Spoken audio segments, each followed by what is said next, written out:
Hey, we're here for the Father's Day edition. We're going to have a great time. I know you ready for the ride. We ready for the ride? Let's go. Yeah.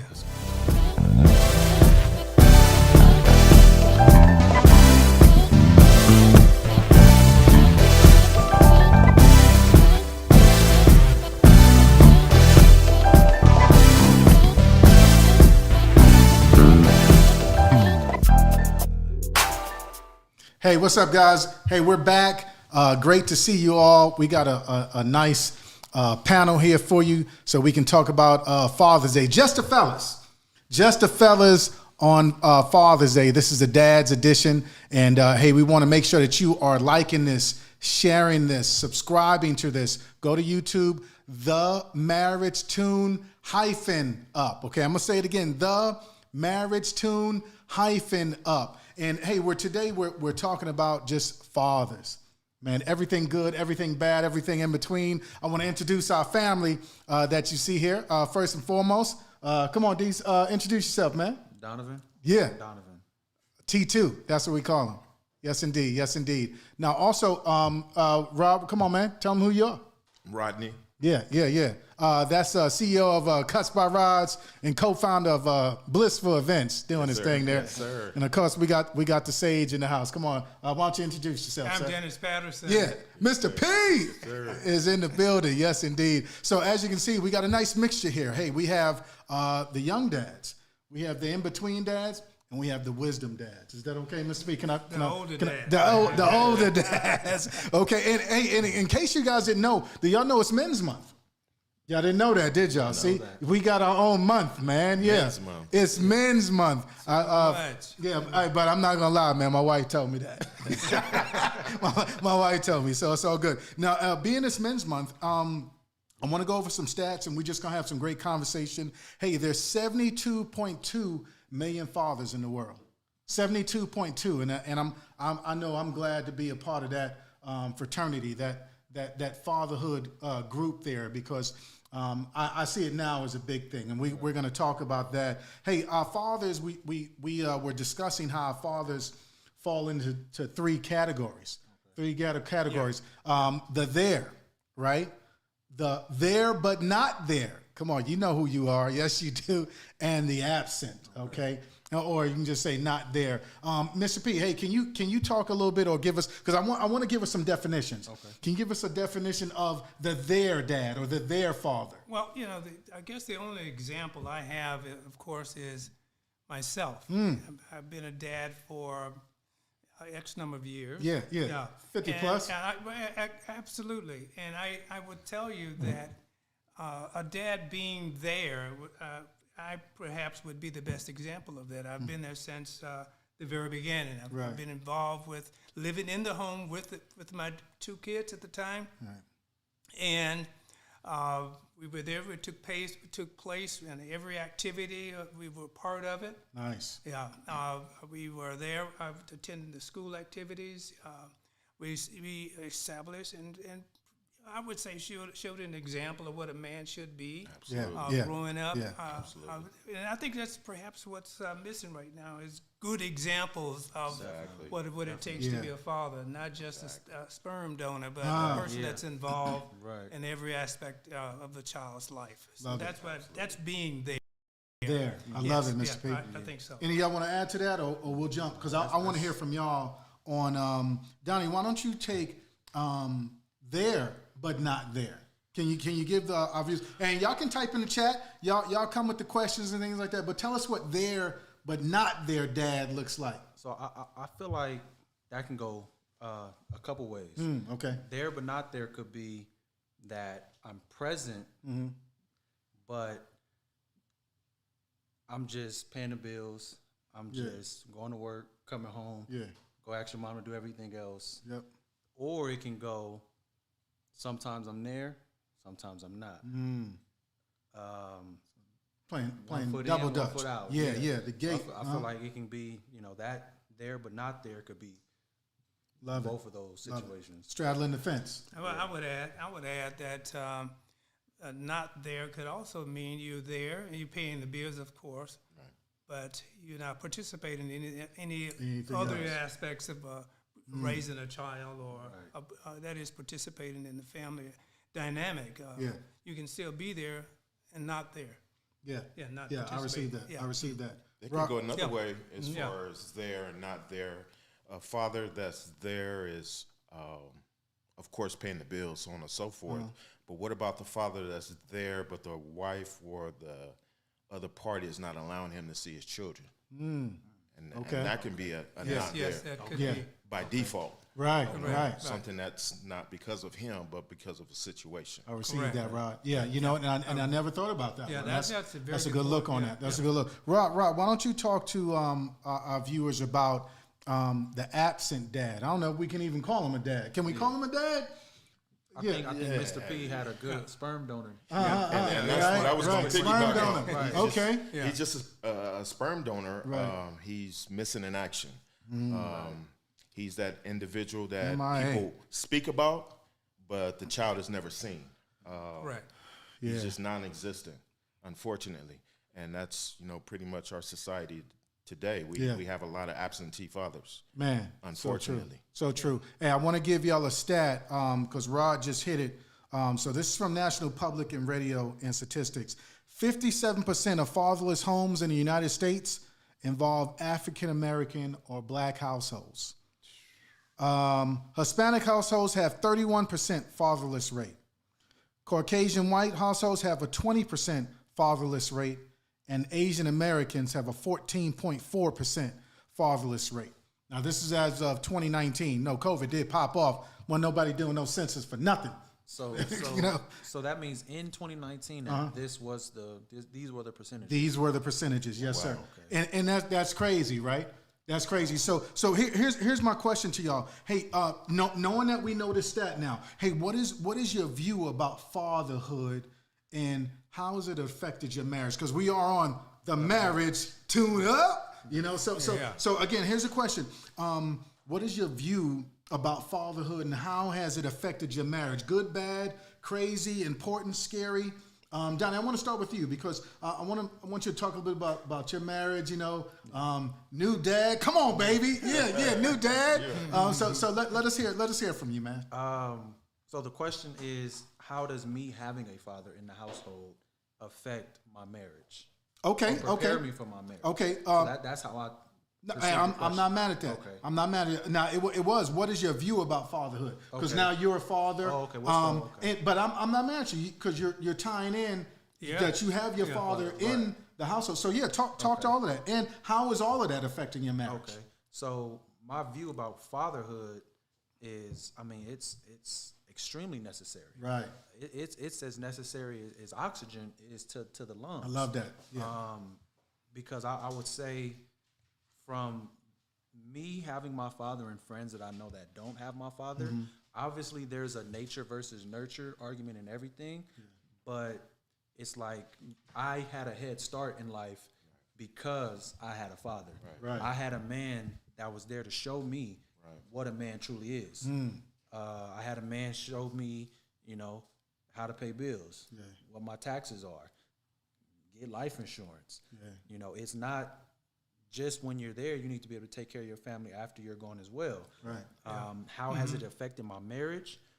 I would say my father more so taught me what not to do in marriage. And I would say probably reluctant to him, but he taught me through his actions. Right. Of when I was 6 or 7 years old, watching. Man, don't they watch? Watching.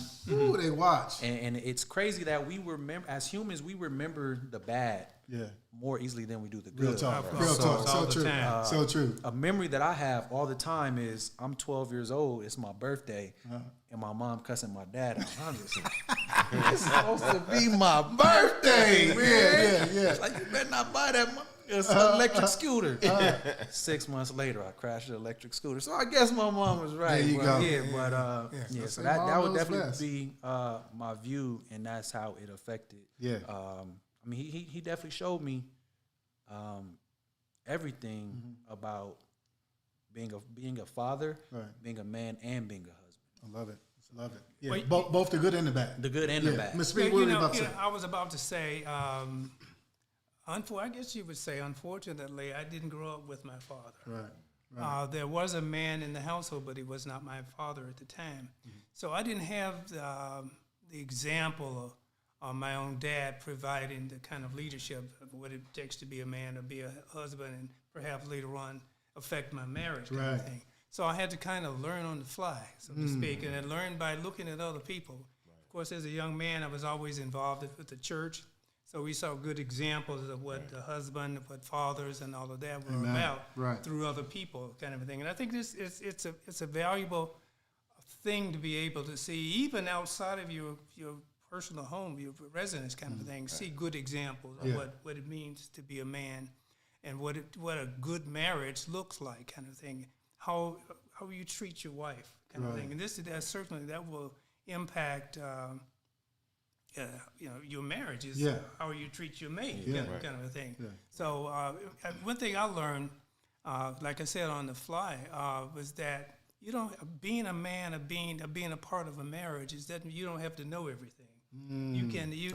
This is supposed to be, and it has been for me, a partnership, which means that there are some things that I may not measure up, that my wife may be able to assist. And being a man is being able to say, you know what, I don't have control of that.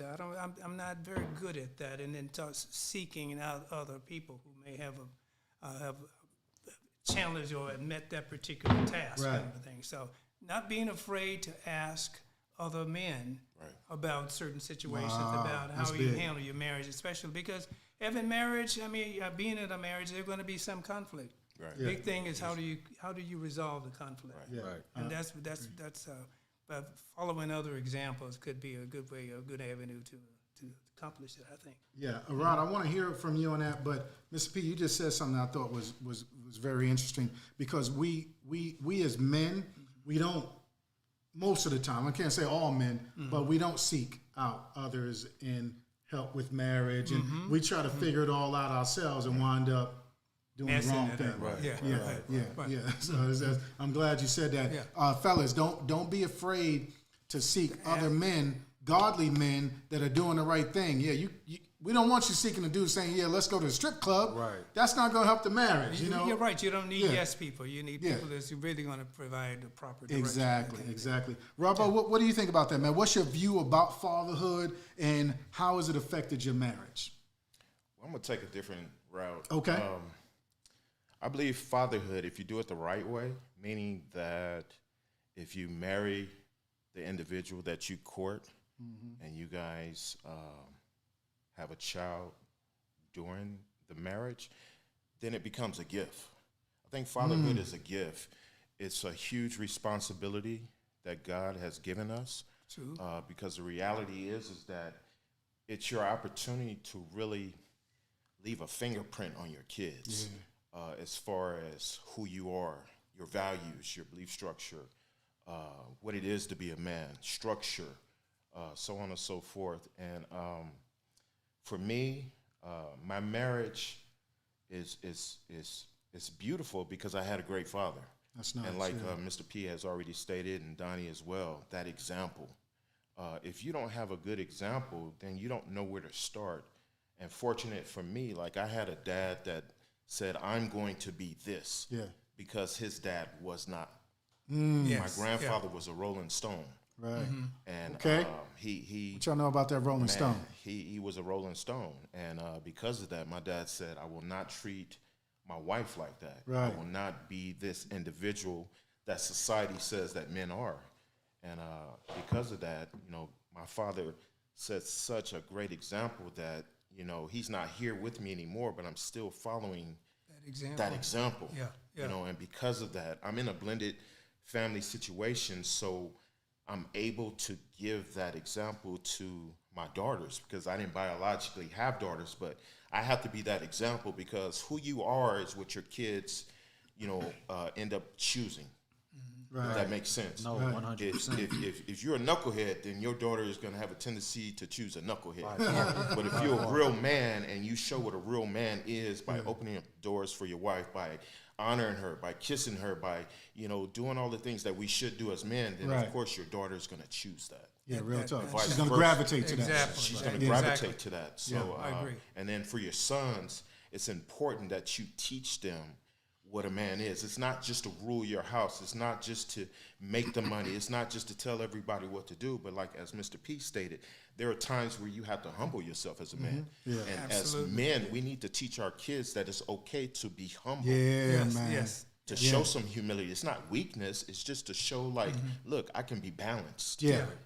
And that's my view on it. Man, I love it. Very I love good, it. very good. I love it. So I want to, because you mentioned something about how your grandfather wasn't there, so your father stayed. And my dad had the exact same situation. He didn't have a father, so it was his mindset that I'm never going to leave because I didn't have a father. And being the youngest, it's crazy that when you become a father, you start to realize things. Like now I realize how easy it could have been for him to pack up and go. That's right. Because, I mean, just a month ago, I could have easily called it quits. Yeah. So it just makes me so much more appreciative of my father because I'm like, man, Real talk. 27 years. Well, actually, if you count all of us, 33 years. Yeah, man. And it's like, and you still here. Yeah. You had every reason to be just like your dad. Yeah. Yeah. And it's hard. I notice, I don't know what it is, but it seems like all of us, I don't know if it's from slavery or whatever, but we all have this little thread in us, this tiny, thin little thread of, dude, I could run. I could run. I could jet. And we have to either cut that thread, burn that thread, or bury that thread so that we don't run. Yeah. You know, I'd like to kind of speak to that as well because I've been married for a very, very long time. Yeah, come on, 50 plus, Mr. P? Yeah. Soon to be 55 years. 55, come on, man. I got the clap on that. Okay. I got the clap on that. You've heard of people speak about, well, marriage is so hard. I never had that attitude. My position is you make a commitment, you deal with that. Right. So it's not, even though, like you said, like one of you said about your dad, kind of bailed on the relationship early on. He was a Rolling Stone. My father was too. In fact, I used to tease people about saying my father had kids in every state, kind of a thing. But he didn't. But of course, he did have a lot of kids around. I don't. I have 2 kids, and that's it. And I chose to be that way. And of course, I have a wife to make sure that that's happened that way too. Right. You see, so marriage has not been difficult for me because once you make a decision to do something, then you have a different attitude about the approach. But if you have an attitude that is difficult, then somehow it becomes a self-fulfilling issue. Man. Kind of thing. Everything becomes difficult, kind of a thing. So I don't approach it that way. No, I love it. Hey, listen, we'll get through it some kind of way. Yeah. That's the attitude. And I believe that's the word. As a man thinketh, so is he. Yeah. So we got to be careful with that. Hey, somebody type in the chat, hey, don't make your marriage hard. Okay? That's right. Don't make it. It's already enough as it is, but it can be a beautiful thing. But I liken it to, Mr. P, I liken it to, okay, you just brought this beautiful field over there, but it's dirt. It's dirt, and it's rocks in there. It's stubs in there. You've got to get all of that stuff out of there, right, and start planting some good stuff, some love, some joy, some peace, some patience, and then you got to water it a little bit, and it's got to get some sun from the sun, okay? Not the sun. Yes. The one that made the sun, right? Correct. And then from there, now you start to see it germinate and bloom into what you would want, where I'm praying that we get to just 55 years of bliss, I want it, but I know the only way to get that is to stay in that. Yeah, we see, of course you say, you've heard people say, well, it's hard. That used to be as if that's an excuse to bail.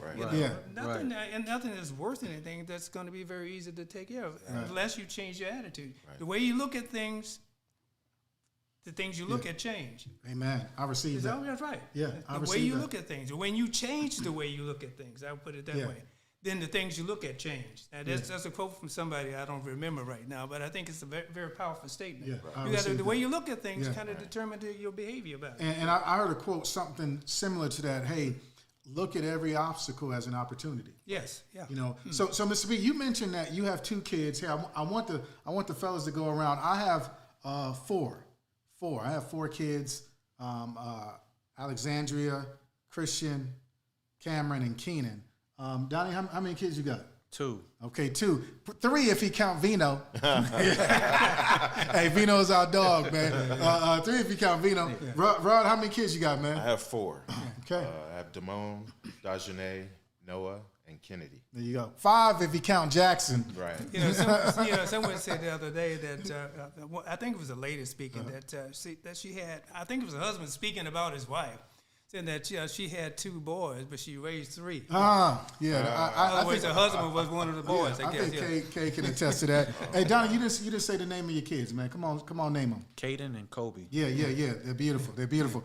Hey, now, with that being said, hey, I want to go here. Thank you guys for answering that.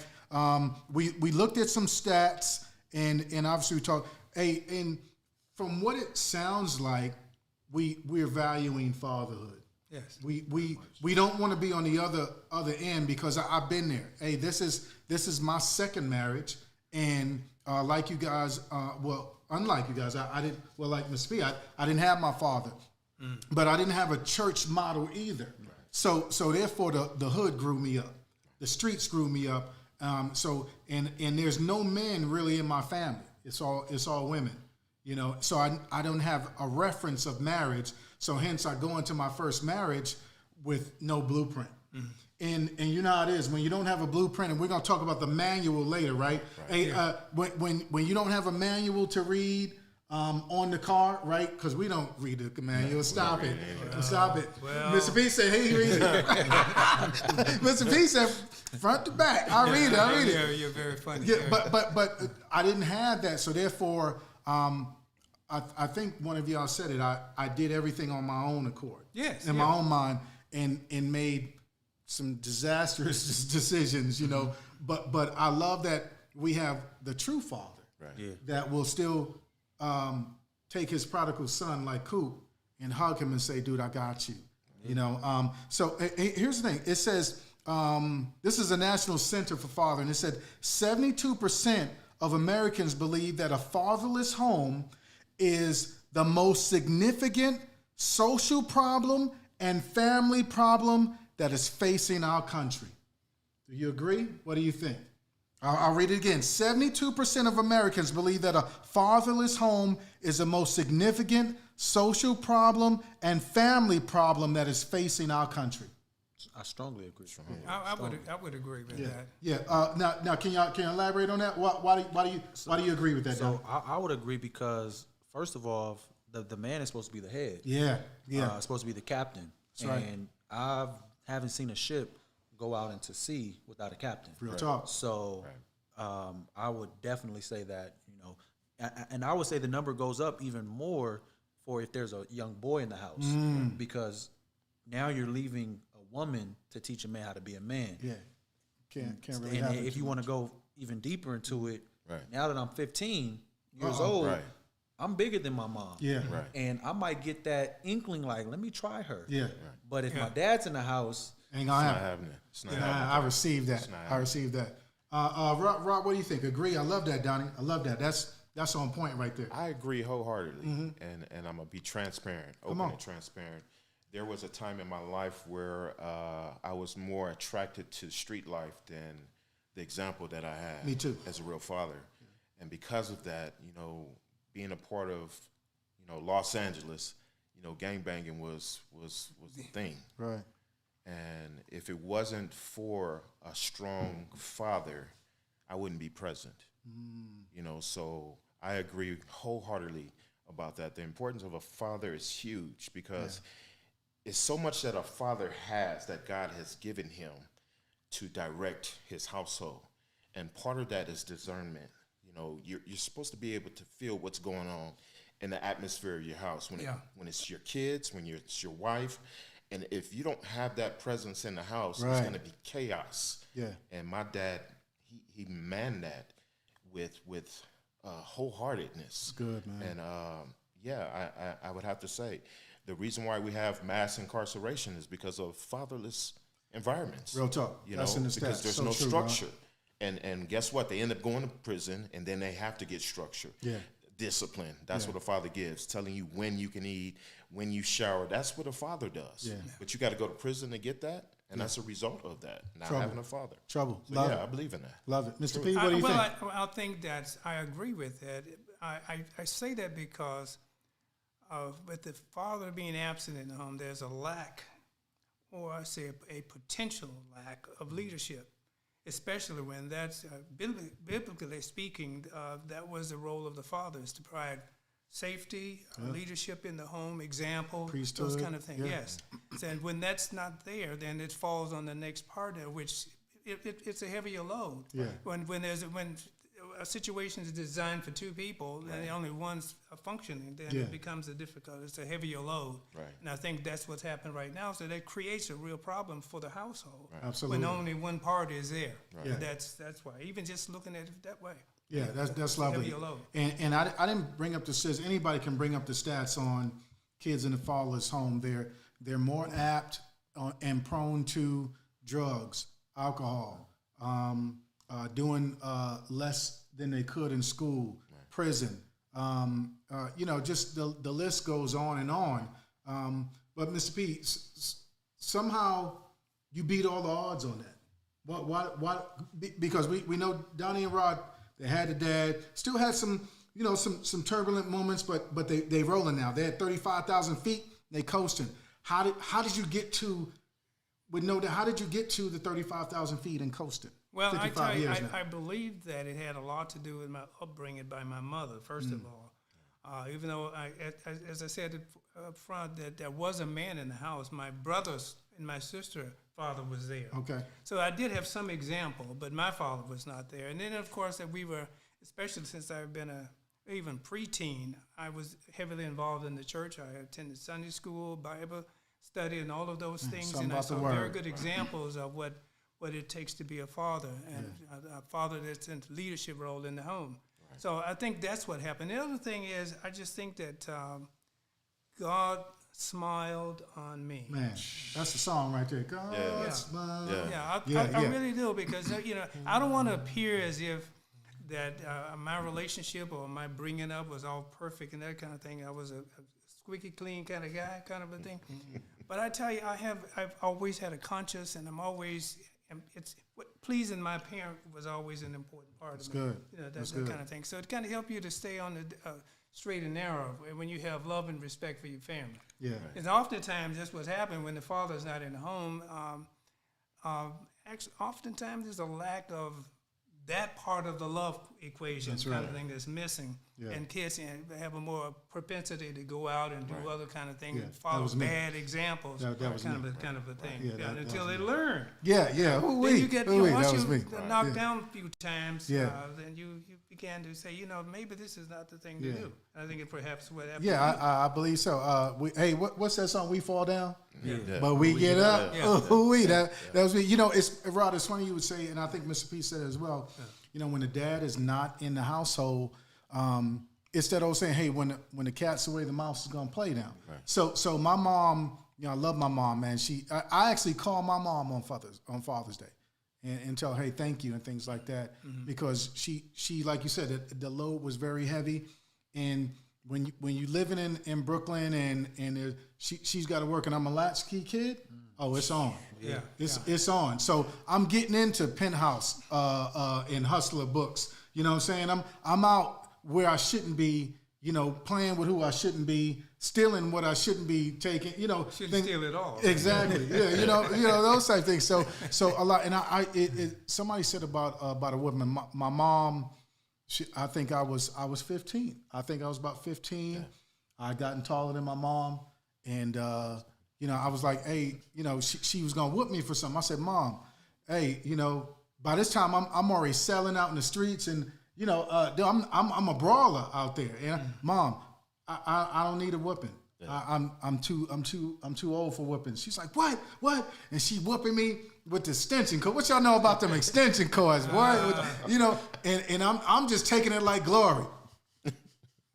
I'm taking it, and because she was like, I guess she was waiting for me to, no, mommy, mommy. And that didn't happen. Mommy. Right. Yeah. And she just went off. Right. She dropped it. She jumped on my back, started beating me up. And I was like, come on, Mom. Come on, stop playing, you know. And she was like, get out. Now that's when I broke into the, mommy. Get out. So, but I agree. At some point in time, there has to be a man there to take over and say, look, I got him. I'll get him over this last hump. Right. And if he's not, man, I can go on about just the decisions I made because nobody showed me how to tie a tie. Nobody taught me how to ride a bike. Right. Nobody was there to tell me, no, it's okay to cry. Mm-hmm. Nobody was there to say, hey, do you know a man named Jesus? So the world and the hood just swallowed you up. Engulfed. Yeah. Deep. Hey, I want to ask you something. Jay, what's our time check? How we looking on time, man? 30 minutes? It is 30 minutes. Okay. Hey, what's one of the greatest things about being a father? We're gonna go around. What's one of the greatest things about being a father? Because now. Yeah. I would definitely say is, since Kobe's only 3 months. Yeah, Kobe. Kobe? It's the waking up and seeing her smile. Right. Yeah. And love it. It makes everything worth it. Yeah. Absolutely everything. Yeah. When I come home and I'm tired and I just want to go to sleep and I'm upset, I see her smile and it just wipes melts everything away. Right. And it's just like, okay. Yeah, she's got that power. I was in 108-degree weather, changing tires. I'm hot. Yeah. I'm tanning. Yeah. I'm sweating, everything. And I come home and I see her, and it's just like, you do look dark skinned, bro. Right? All right, I love that. Hey, for me, I said seeing my children together, thriving and getting along and having deep conversations with them, man. Because they're older now. My daughter will come with she hit me with this one. She's like, Dad, hey, I want you to read up on intersectionality. And I was like, huh, okay. And I thought I knew what it was. And then my other son, Cameron, came and said, nah, Dad, that's not what it is. He said, nah. But I love having those conversations with them where, I'm even open to correction. Oh, I thought it was just something about communication. Right. Nah, Dad, that's about race and how they tack it on each other. So I love that right there. Mr. P, greatest thing about being a father, one of the greatest things. Well, it gives you an opportunity to leave your imprint on legacy. On another individual. And I tell you, it's no greater value, I think, for a parent to see a successful child. Right. That's, not necessarily a rich person, but rich in the Lord, value, character, and those kinds of things. And they kind of see yourself again, kind of a thing. And I think that's really the most important thing. Live vicariously. Mr. P. I love it. In my head. I love it. Okay. Well, since he's in my head, that's pretty much what I was going to say. Mm-hmm. When I look at my sons, I see myself again. Yeah. And it gives me an opportunity not to literally, they look just like that cat, but to help guide them in the direction in which I should have went. Mm-hmm. But because I was hard-headed and I had to see it for myself, I didn't quite get there fast enough. Yeah. But I'm able to take that wisdom and impart it in them, and I'm seeing the manifestation in them now. Absolutely. And it's so beautiful because, I'm like, it shouldn't have been this way because we came from a horrible situation. And God, like you stated, He smiled. He smiled. He smiled on me. He smiled on me. Thank you, Lord. He smiled on me. So just to see, a 31, soon to be 31-year-old, and a 20-year-old, neither one of them have kids, no records. Yeah.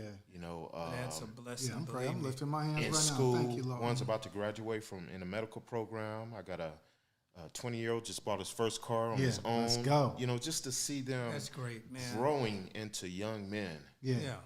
I'm just like, wow, that's the greatest thing. And then to have daughters, you know, you see, okay, these are not your children, but you're treating them as your daughters, and they still reverence you that way. Yeah. And it, Boy, that's important. what I'm learning with daughters is that there's another side of me that it's allowing me to be more gentle. You know, I'm not so abrasive. Yeah. I'm not so Like we was with the first kid. with the sons. Woo! And Man. in turn, it helps me to father them. Yeah, amen. Because I have them. love that, Rod. You know, so I have such a balance with my kids, man. It's beautiful. Yeah. They respect you. Yeah. Yeah. They wouldn't give that to you if they didn't respect you as a man to be their father. Yeah. That's true. James don't have a mic, but he said, and they respect you. Yeah. They wouldn't do that if they didn't respect you, and I agree with Jay on that. Big ups, Jay. We gotta get you a mic, man. Real talk. Jump in every once in a while. Hey. We want to go to a tough one. Can I hit you Yeah, with a let's tough move. question? Let's move on. Hey, what's one of the hardest things you've had to do as a father?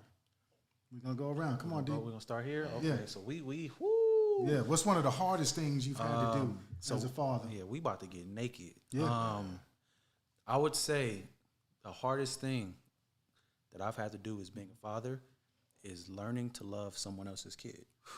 So to give a little pretext to the come on. context, me and my wife got married, and she already had a 5-year-old. Right. And I was knowledgeable of it. I knew about him. I knew that he was going to, live with us, and that he's going to be my son and everything. But the struggle I had was when I saw him, I see his father, Right. and his father had a tendency of thinking that he can speak to my wife in any which way. Right. So I had to chop that down real quick. Right. And my son acts similar to his father. So it was when I see you, you look like him. Right. When I see you, you talk like him. You act like him. Right. So it's if we Come going, on. yeah. Come on. Let's go 100. I hate it. It shames me to say that I hated a 5-year-old. I was jealous of this kid because Boy, you being transparent. because I felt like I shouldn't have to compete with you for my wife. Right. Even though, and I'm 100% wrong for this, but even though I knew you were there 5 years before I came Come into on, the picture, man. Yeah. but I expected an immediate change that now that I'm here, you're going to respect me. This is my wife. You're her son, and that's it. Right. So I would say by far the hardest thing was learning to love him. Yeah. And I would say, almost 3 years in, it's I find myself getting caught up, with my emotions because I feel it. Yeah. I feel like God will do it. Won't right? he do it? Yeah, and now that I have my first biological child, now I struggle with making sure I don't love her better than I love him. Right. Because I would hate for 20 years to go by and me and him are having conversation and he says, I never felt like you loved me. Yeah. Wow. And That's deep. Yeah. That's good, dude. I didn't stick around with my children because you didn't love me the way I felt I needed to be loved. Right. Even though you got a daddy. Yeah. But no, you're with my mom. I'm with you majority of the time. It's like if I'm gonna be a man and marry the wife, marry the woman, Package deal. yeah, package. it's no That's way right. I can say, okay, I'm taking you and I'm gonna babysit your kid. Yeah. Like, yeah. no, he made a comment the other day, and we were talking about our names. Like, he was asking me, like, oh, what's your middle name and everything. So, so he was like, oh, mommy has 3 names, dad has 3 names, and he said, I have 4 names. I was like, 4? I got 4 names. He was like, yeah, it's Caden, Christian, Argetta, Thomas. Let's go. Wow. And it's just like, Ooh, I understand. All day. Yeah. like, Hey, that tells you humble doing something right. yourself, Yeah. man. Yeah. Woo! like, Yeah. Wow. Yeah. Thank you, Lord. yeah. Thank you, Lord. Yeah. Like, Won't he yeah, do and that just shows me, even though I'm not where I want to be, But you move it. I'm on the right path. That's Yeah, right. you move it in the right Because direction. my grandfather fathered 3 girls that wasn't his. My dad fathered a son that biologically wasn't his. So I just feel like, okay, God is just having us in the same, in the same basket, doing the same thing, because apparently there was something about this boy that needed me in his life. Amen. Yeah. So I'm like, okay, choose me. That's what it. we say. Praise Right? There you go. Yeah, Absolutely. I'll go. I love it, dear. I love it. Receive that, man. It's Yeah. interesting. Thank you for that, my brother. I Yeah. needed that. I needed that. What? Hey, for mine, and we're just gonna go right around. For mine, so you guys know, hey, this is my second marriage. You know, now although we've been married 22 years now, but it was the hardest thing for me as a father is not being under the same roof as my first 2 kids. Because like I said, so when you're in the streets and the street has you, no matter if you got a good job or not, if you don't have God to ground you, Right. then you're going to have some problems. Right. And I didn't have God. I knew of God, but I wasn't rocking with God. Right. I was rocking with Coop and his selfishness and his mess. So mine would be not being under the same roof, because I can tell that there is radiation. You know when you throw a grenade somewhere, or a nuclear bomb goes off and it gives you those ripples. We see it in the movies, right? You see the wind come. Well, I can tell that my kids have all those ripples. Even my 2 with my wife now, they have those ripples because of me not being in the same roof, and now we are indeed a blended family. And then the other thing was seeing your child hurting from something and you can't take away the pain, man. Man, that sucks. You know, I've Now seen you in my head. You know, I've seen from my daughter, because I wasn't in the house, you know, or my oldest son, you know, because I wasn't in the house, and we struggle a lot, and it's back and forth, and I know they're hurting from certain things, and I got to entertain conversations with them that hurt. I got to say sorry to all 4 of them at times, you know, because I'm being honest with y'all. I was an asshole of a dad when they were younger, you know, and there's no one to blame for that. But I'm like, hey, now, you know, now I come back and I try to handle where I'm at now and be a better dad, you know. So those are the 2 hardest things for me, Mr. P. Well, you know, I guess you kind of partly stepped into my space. Okay. I think the most difficult thing for me as a father was to discipline my kids. Because discipline is painful, but it's necessary. Yes, it is. Oftentimes, and it wasn't a lot. My kids was not in jail. They weren't on drugs and they were chasing, do all of those kind of things. But there were times that they needed discipline and whipping, as we call it at that time. But that's painful to do that to you, and to inflict pain on your child, even though you know it's necessary, because the Bible even speak to that. Yeah. So that's difficult for me. You know, most of you probably know now that I lost my son. So, Condolences, Mr. P. Yeah. So I would do anything in the world if I still had him around. You know, kind of a thing. But that was the most difficult thing. The discipline, to whip. I mean, it's like I say, it happens seldom. Right. But when it did happen, it was a very difficult thing to do as a father. Got it. And then the losing of your son. The loss of my son. You know, it's even now. It's been 19 years or so, but it seems like it's just yesterday. Yeah. And it's still, I still get emotional about it. As you should. Right. That's right. Even today. That's right. Yeah. Sorry about that, man. No, that's right. Hey, this is what we're here for, Mr. P. When we said we're gonna get transparent, we're gonna get honest, we're gonna get open. This is what it looks like. So absolutely, there. I appreciate and love you for that, sir. Definitely. Robbo. Yeah. Hardest thing. The hardest thing that I have had to do as a father. That I had to do as a father was leave a household very abusive, physically, emotionally, spiritually, you name it. Yeah. And I left my sons behind. And that bothered me to the core still, as it comes up from time to time when I think about it. Right. But I had to leave them because somebody was going to die. That's how real it was. Somebody was going to die. It was that bad of a relationship between my kids' mom and I. And again, during that, still God smiled because I was homeless. A lot of people don't know, and I tell occasionally I was homeless, sleeping in my car. I worked 3 jobs in order to still make sure that they were able to have what they had to maintain. But I refused to be in that house. But it caused for me to, when Motel 6 said they leave the light on, I was doing that to get showers. I slept in my car off of JFK and Heacock, right across, around the corner from the church that I ended up joining. Like God had planned for me, but I didn't see it. Yeah. But when God smiled, I ended up getting my kids because he revealed that she was abusing my son.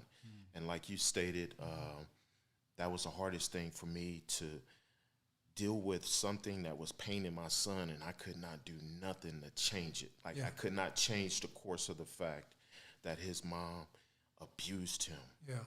And I wasn't there to protect him. Right. And because of that, I almost lost my kids to the system. Yeah. Man, That's painful. Yeah. Real. I went through a whole lot behind that. But God. But God. But God, man. And shoot, I thank God for that because, like I already say, I got a 31-year-old son that's doing well. I got a 20-year-old son that's doing well. Good. In spite of. Yeah. Right. Yeah. In spite of. And he blessed my kids with, we don't want to refer to stepmothers, but a mother, Yeah. as an example. Yeah, we don't use that term Right, here either. right. They have an example. They have What do a you call it? grandmother. Extra mother? That's right. Mother in love. I mean, you can Yeah. call it Yeah. all kind of stuff, but they have somebody that they can look at and say, hey, she's a mother, Yeah. Amen. and she treats them like an old school mother too, and I thank her for that. That's a great thing. Yeah. That's a great thing. It takes 2. Hey, I wanna thank y'all for being honest and open with that question. Hey, we all love cars. We all love cars. Mr. P used to have that Mercedes back in the day. Yeah. He didn't know I wanted to drive it. I never told him that, but Well, you did. Did you drive it? Tell the truth. You did. Drive it? tell the truth, Shane the devil. And you were, you were afraid that, well, what do you mean? I can drive it? You can't. You're part of the family. Hey, but we all love cars, and I thought of that as an example, and we mentioned it earlier. Hey, a father is like a car manual. It's like a car manual. So I looked at it. I'm gonna read through these, and y'all chime in where. But my thought is, what happens if you don't have or don't read your car manual? Because these cars these days are, man, you better read that Tesla one, right? It's a computer. Yeah. Hey, my son drove some of his family to a prom. Shout outs to Jaden and Kennedy, and they rented a Mercedes-Benz truck, and he was like, "Dad, I thought I was turning the volume up, and it was shifting the gears on me, those type things." So you better read it. Right. So I looked at, well, how does not having a father or manual affect your car or you, right? So I'm gonna see what you think about things that you should know, you don't. Okay, where's the oil? Where's the oil stick at? Right. Where's the oil stick? Again, I said, no one taught me how to tie a tie. I had to go into the Marine Corps to know that. Yeah. You overheat because no one was there to show you how to check the oil in the water. Yeah. Right. So, Donnie, is it just me that has an anger management problem? Rod, is it just me? Yes. Right? He said yes. Right? You overheat because you don't know how to relax, relate, and release. Right. You don't know how to stay cool, calm, and Christ-like because Yeah. no one showed you that. Right. No one showed you that. That's what we talked about earlier, problem solving. Right. That's the biggest part of it. You're going to have some challenges, but how you resolve them. Yeah. Yeah, It's so lowering true. the temperature rather than escalating. Yep. Here's another one. Hey, you run rough. What'd you say, Jay? Don't forget consequences. Consequences. Yeah. I suffered quite a lot of them. But I think we all have it. We all have it.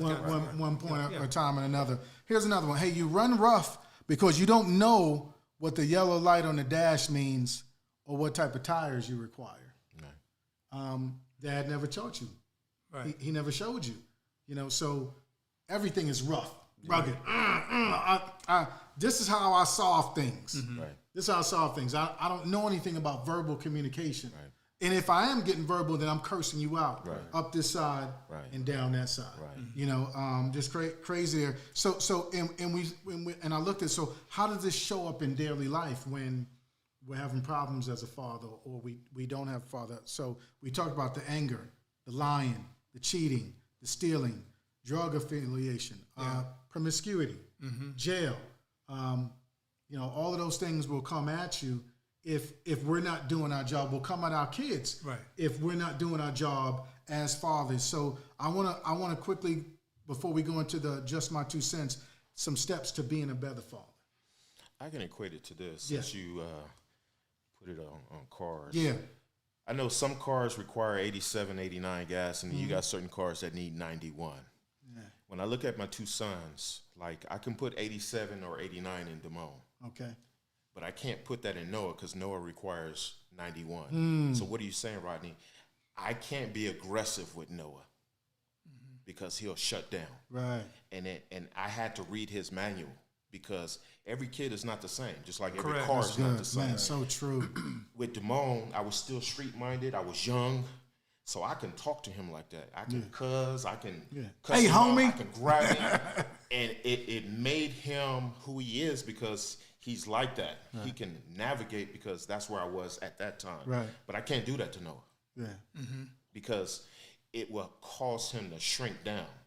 And as a father, you never want your son to shrink down, nor your daughter to shrink down to anyone. Yeah. So I had to learn to, when I talk to Noah, I'm 6'2", he's 5'11". I don't stand over him. I'll sit down.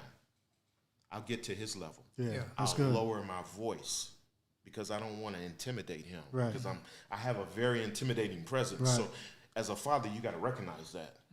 Because if I do that to him, then he in turn is going to go out into the world and start doing that to people. Right. So I had to say, you know what, Rodney? You can't do him like that. Matter of fact, God, can you show me how to be a father to Noah?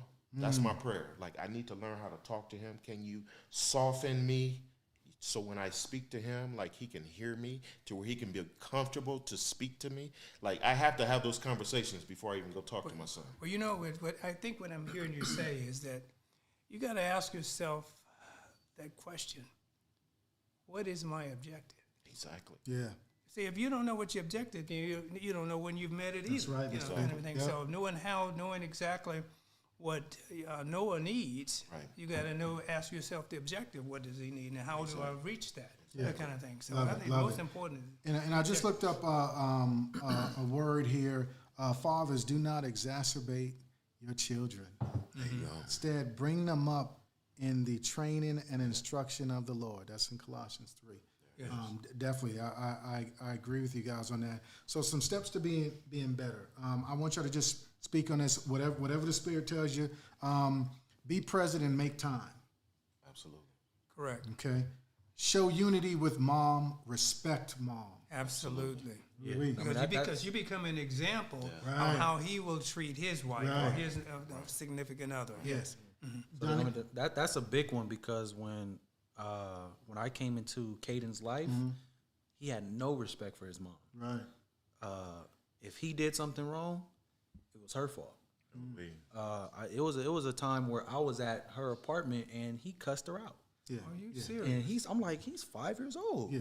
So Now, where did he learn that from? Boom. Yeah. Exactly. Right. Example. Yeah. Exactly. That's what we're talking about. Example. Yeah. So my number one thing and what I made sure I instilled in my wife was that he has to respect you, because if I can do this to my mom, I can do this to anybody. Exactly. And anybody else is not going to Real take talk. it. Yeah. Real That's talk. right, accept that. Yeah, and it's funny you would say that, D, because I can look back over my life growing up, 5, 7, 9, and I watched all of my aunts and my mom be disrespected by men.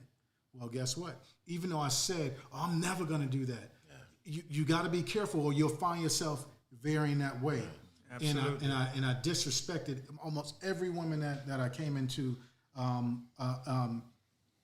agreement with until I found the Lord. Right. You know. Here's another one. Listen first, speak second. What do y'all think? I mean, that's a proverb. Yeah. Right. That's a good one. Miss P, I think you said this one. Discipline and love. Discipline, absolutely. Yeah. And it's a saying that says it's something about like you cannot discipline without love. That's real talk right there. That's You real cannot talk. discipline without a relationship. Without relationship, Yeah. right? Yes, without a relationship. Right. Yeah. Model good behavior. Yes. Yeah. Yeah, I would say that's a Yeah. They're watching. yeah. They're watching, right? Even They're watching. they Even watch- now, 31. Yeah. Oh, And they're listening definitely. through the door. Even though the door closed, they still hear They you. listening. Yeah. They listening. Have a sense of humor. You Miss P, probably, about to say something. you Go ahead. probably heard people say that I can't hear what you're saying because what you're doing is so loud. Man, Something to that effect. because right. I don't think we can no longer be that generation of do as I say, not as I do. Right. You know, we have to talk the talk and walk the walk. Practice what you and preach. things like that. Yeah. Have a sense of humor. Yeah. Okay. Eat together as a family. We have to do more of that. Yeah, Here in this that's house. that's missing big in a one. lot Yeah. of families, Yeah. including mine. Yeah. Be a teacher / role model. Yes, absolutely. Yeah. Show affection. Absolutely. Ooh-wee. So no more, hey man, you better buck up. You better not cry. No. Yeah, we can't be that way anymore. Right. We can't be that way anymore. Realize your father job is never done. It's never. As I've heard that can I add before. one? Yeah, come on, add one. If y'all got one to add, please add. Learn your child's love language. Ooh, love Because, it. They got a book on that too. Oh, learn your Yeah. child's Yeah. love Child one? Yeah, Okay. they got a book on that. Because I had to realize that Caden's #1 love language was quality time. And, you know, at first when everything was, I would say, rocky, I wasn't trying to gravitate and spend time with him. I'm trying to be with my wife. I'm trying to, you know, we newlywed. Yeah, I'm trying to do what newlyweds do. Gotcha. But down the line, it was like when me and him wasn't good, me and her wasn't good. Right. So it forced me to Yeah. create a relationship with my son. Real talk. And Real talk. learning that love language makes everything so much easier because now I know how to communicate with him. Now I know how to get on his good side. I know everything. I know exactly. I have the manual. I have the blueprint of how to break this down and build it back up. Love it. Yeah. Love it. That's Love huge, it. Donnie. Hey, I love our conversation that we're having here. Hey, even if we don't have a father, you've got to decide to do better. It's Even a if decision. and even if you don't have a father, you have the Father. Right. So you can always look to Him, and He's going to guide you. He's guided me, and He actually put Mr. P in my life to help guide me. Had it not been for God and Mr. P, I'd probably be out there robbing you. Yeah, so love that, love that. Okay, hey, we want to get to the just my 2 cents. We got a little bit of time here, so I want to read this to you guys, and then we're just going to give just our 2 cents. It's not right, it's not wrong. It's just our 2 cents. Let's help somebody. Hey, it says, hey TMTU. My father was not in my life, and now I'm a 27-year-old father of 2. Bryce is 2 years old, and Brandy is 1. I love them with all my heart, but I have to be honest that I feel like I don't know what I'm doing sometimes. My anxiety kicks in, and it kicks in so much that I start feeling like I do not have what it takes to be a good father, and I get into arguments with my wife. I'm thinking about leaving and just co-parenting. Sign, this is hard. 2 minutes. Yeah. Who wants to take it? I would Come on, say Mr. P. first, I think to me, it sounds like a cop-out. Okay. Sounds like a Own cop-out. it. Yeah, it's Yeah, a cop-out, okay. an excuse, because it's almost sounds like he's saying that it's so hard, he doesn't know what to do. Well, one thing you can do is seek help. Yeah. There it is. Yeah. You get into arguments because with your spouse because you're not clear about yourself. So that's you deep. need to get some help That's yourself. deep. Yeah. Then perhaps that will lessen the conflict between you knowing what to do. Yeah. Love it. That's the truth. Love it. Love it. Robbo? That's the hardest problem for us as men. We don't seek help. Yeah. And that's what it sounds like. He is reluctant to seem like he's weak by asking or telling somebody it. that he does not know. Right. Newsflash, None of us knew. Nobody. I'm 50 years old and I'm still learning Word up. how to parent a 31-year-old son, a 20-year-old son, a 27-year-old daughter, an 18-year-old daughter, let alone a wife. I'm still learning my wife. Yeah, so man. how you do that is by asking questions, by Yes. Sage, other gentlemen. Like, hey, man, how do you do that? Yeah. How when this situation happened, or has it ever happened in your life, how did you deal with it? Yeah. Correct. Yeah. And then from that, you learn from it. So you find somebody, an accountability partner, that somebody's going to tell you, look, man, you're wrong, and you should do this and do that. Real That's talk. what it is. Love Period. it. Love it. Period. Love it. Come on, Donnie. So Rodney said something about, because in marriage, when you're married, you're always changing. Right. So you have to Evolve. Yeah. So it's the same thing with your kids. Mm-hmm. They're getting older. You can't treat your 15-year-old the same way you did when they were 5. Right. So you have to evolve as a parent. So I had both parents, both grandparents, aunts and uncles. Man, I still have no idea Ah, what I'm doing. But yeah, come on, D. for you to say that I'm thinking about leaving, Come on, do you man. think that's gonna make it easier? Yeah. You got your helpmate and you trying to I don't know what I'm doing, but I'm gonna just Do it on hang my own. Yeah, don't do it. whoa. It's a trap. If you think it's hard now, It's a believe cop-out. that it's gonna be Yeah. even more difficult. Man, I love that, D. I love that. I Hey, agree. I'm gonna end it off with, hey, so you know my story. I have been divorced before, and remember, God does not like divorce. So he says, cool, okay, you want to do that, cool. You got your free will. I'm gonna let you handle that, but just know that I got to get at you. I got to get at you. I got to take you through some wilderness because I'm a righteous God. I can't just let you get off the hook and just leave and break my covenant and think I'm not going to get at you. You're going to get a whipping. So I promise you, the whipping is coming. It's going to come. So the other thing you need to think about is, hey, I love what Donnie said. Look, bruh, 2 are better than 1. Yeah. You trying to go it alone? Hey, once I was out and I was like, oh, well, yeah, I can co-parent, and guess what? My kids were young too. Christian was 6 months old. 9 months old. Alex was, I think, 2 or something like that, 3. I was like, oh, but guess what? Even from here to now, I think Alex is going on almost 30 now, 29. Yes. And there's issues. You know what I'm saying? With my son, he's 27, there's issues. You know what I'm saying? Why? Because God doesn't like divorce. It wasn't never meant to be that way. So I would suggest to you, hold, my brother. And we said help. Well, what does help look like? Help looks like hitting the church, talking to counselors, getting a psychologist, going into marriage counseling, praying more, getting in that word. Donnie said, dude, we got the manual. That's right. The basic instructions before leaving earth. It's the Bible. So all you got to do is jump in there, and then you get with a real tight click, and you go all out. That's Wu-Tang. Y'all know that, right? That's the type of things you do. Don't leave, man. It's a trap. It's a lie from the devil, and he wants to get you alone so he could take your soul. Don't cop out. Stay in the fight and get to 55 years. Get some help. Get some help, man. Hey, so we hope that helped. Hey, I think we out of time, guys. Yeah. We out of time. But hey, we had a what? You know, I always got more to say. Nah, man. yeah, That's okay, man. Yeah, we had a time on the Father's Day Dad edition. Hey, it's hot too. Hey, you know it's 102 degrees out here. Ooh wee. So look, we want y'all to enjoy your Father's Day. Like this, subscribe to this, share this. Again, the Marriage Tune -up. I'm gonna say it again. The Marriage Tune -up. Show somebody this so maybe one person say, Be helped. I got it. Yeah. I got it. Okay, we love you. Hey, God bless you. God keep you. May he shine his face upon you and give you peace. We out of here. TMTU.